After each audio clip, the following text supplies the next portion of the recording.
Hey there, train fans. Good day. Chris Bachman here. Behind me is the hull of the 2022 San Antonio Model Railroad Association Jamboree show that I went to back in February.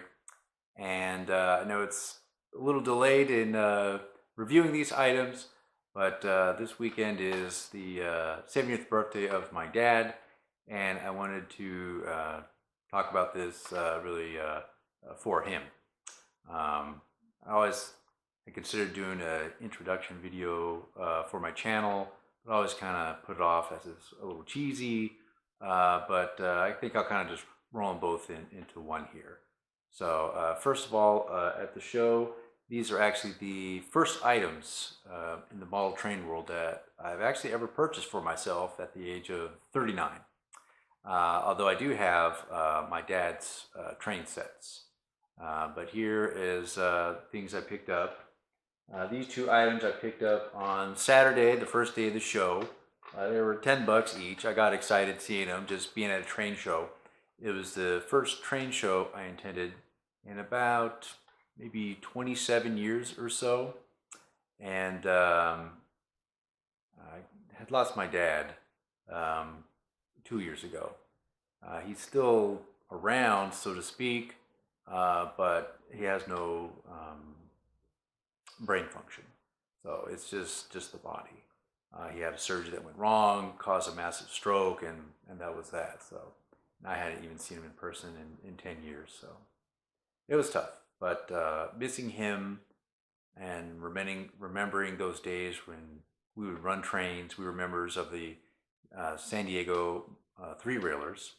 At one point, they had three different layouts around town, one at the San Diego Railroad Museum, and two at shopping malls. And over the years, the two shopping malls locations closed, but they still have a layout at the San Diego Model Railroad Museum, which is a really cool area.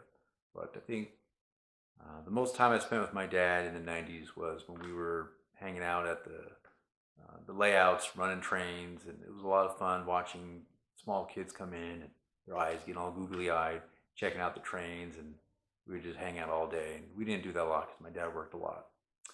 So this past holiday season, just thinking about him in the past, I was reminiscing on that, and that's kind of what got me going to get back into trains so that I could kind of share that hobby with my daughter, who's now 6 years old. Going to this show, it was a small area, a small show at the Garden Ridge Community Center, but they had a lot of little interesting items. So Lehigh Valley, that's actually where my dad's from. He was born in Allentown.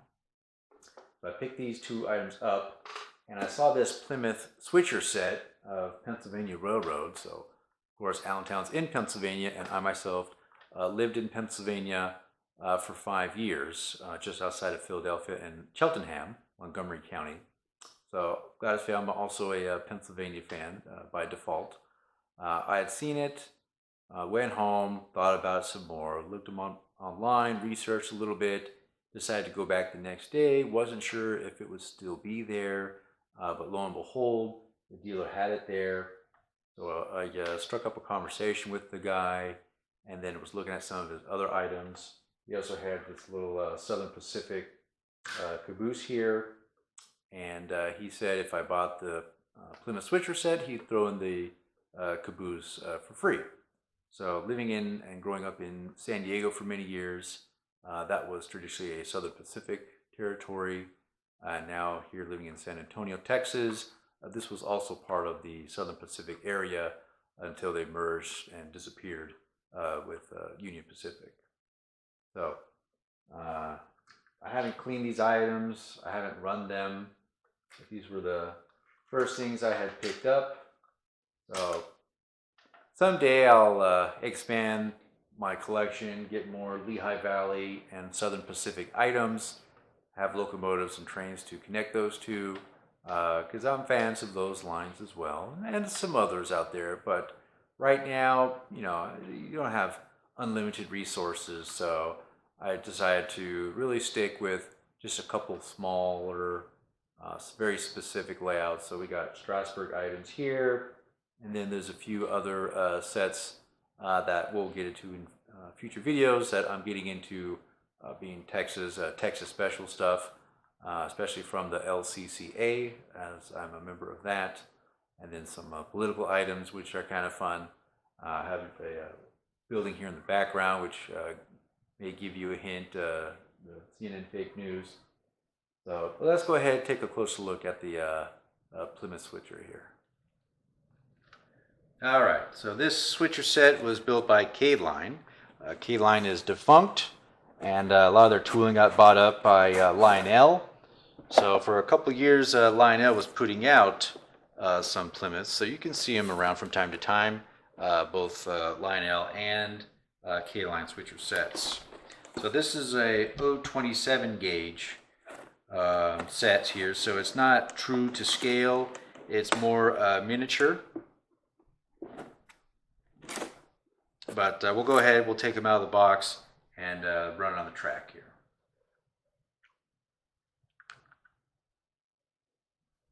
One other thing to mention is that even though this engine is very tiny, it actually has quite a lot of heft to it, so it can pull a little bit of weight.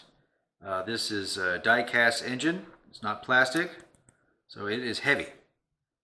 These lights also illuminate in the front, as well as this headlight when it's going forward, and this light in the back will illuminate when it's going in reverse. It also smokes, and it smokes very well. So it has a pretty good package put together here. The box also came with smoke and traditional size couplers. What's actually on it is scale couplers, so they are very tiny. Alright, let's go ahead and check it out.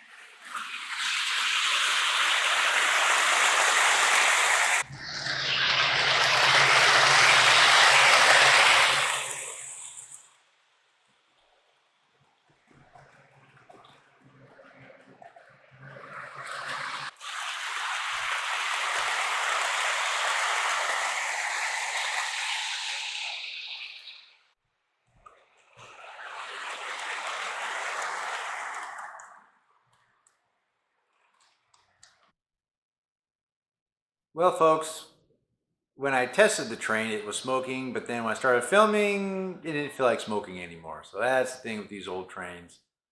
Sometimes they just don't want to behave themselves. So, you know, it's over 20 years old, so what can I say?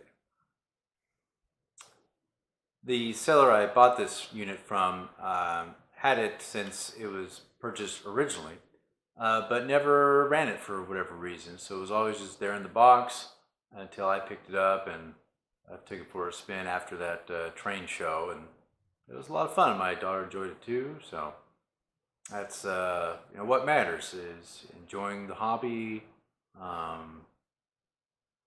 If you can share it with friends or family, that's even great.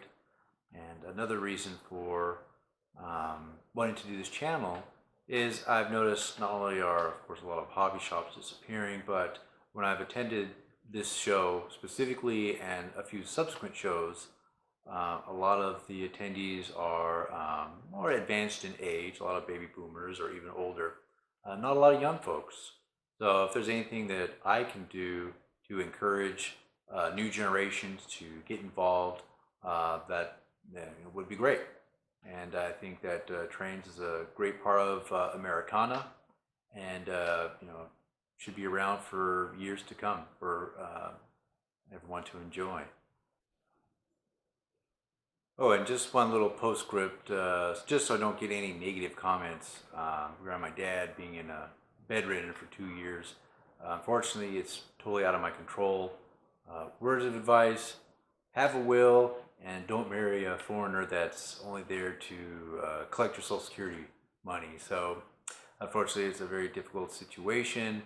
I do visit him when I can, do conference calls, which are unfortunately one way, speak to the staff, but as for his condition and letting him go, unfortunately, totally out of my power. So it's very sad, but it is what it is, and all I can do is do what I can and remember all the good times. Anywho, and on a more positive note, this Plymouth Switcher set is pretty cool. It's small in package size, but it packs a bit of a punch. And if you see one out there, definitely pick it up, whether it's Pennsylvania or another line.